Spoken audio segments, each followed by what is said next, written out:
Bonjour, je m'appelle Fabien Teta, j'ai 32 ans, j'ai grandi à Montaix, j'ai fait des études de sciences politiques et management public à Lausanne et j'ai toujours gardé un attachement fort à ma région d'origine. J'ai notamment travaillé au Nouvelliste quand j'étais étudiant à la rédaction montaisanne, ce qui m'a permis d'avoir une connaissance intime de la région et de ses acteurs. Puis j'ai aussi été actif dans le milieu culturel local. Et puis au niveau professionnel, j'ai un peu touché à tout.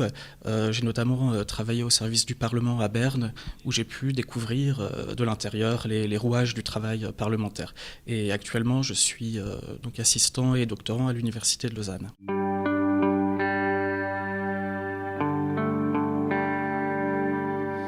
J'ai grandi dans une famille où on a toujours parlé politique et j'ai toujours été passionné par le débat, par la chose publique et voilà, j'ai envie d'apporter ma contribution à ce chantier du siècle qui va définir pour les décennies à venir les grandes orientations de notre canton. J'ai envie d'y défendre les valeurs de progrès et d'ouverture.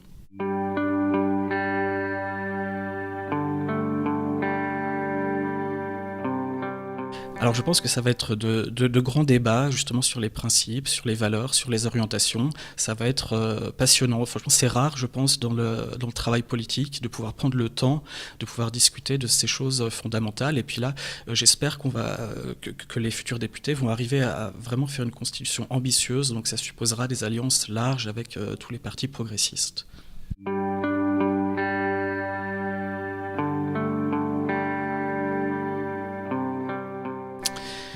Alors voilà, j'ai grandi dans un milieu où on partageait les valeurs d'humanisme, de tolérance, d'ouverture, et pour moi le Parti socialiste représente le mieux ces valeurs.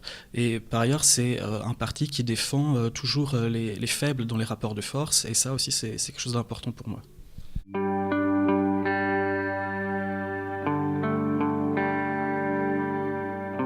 Non, il faut la supprimer. On peut faire appel à des valeurs communes, à des principes éthiques, etc. Mais il faut supprimer.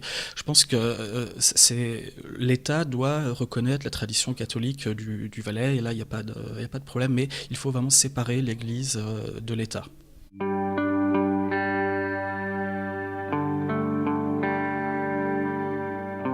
Moi, j'y suis favorable. Je suis favorable à toutes les mesures qui sont susceptibles d'augmenter la participation des jeunes à la vie politique. Mais évidemment, descendre l'âge de vote, ça ne suffit pas. Il faut aussi des mesures pour familiariser les jeunes à la vie politique, et ça passe notamment par l'école.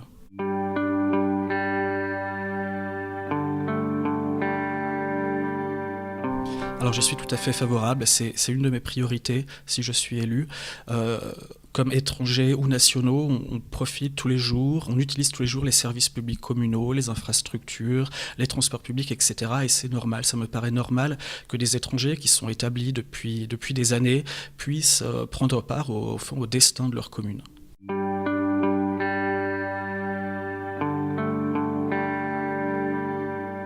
Oui, tout à fait. Je crois que le mouvement MeToo et la persistance des inégalités salariales montrent que c'est pas du tout un combat achevé, qu'au contraire, il y a encore beaucoup de travail à faire, et je pense que ce serait une mesure symbolique et politique très forte d'ancrer ce principe dans la Constitution valaisanne.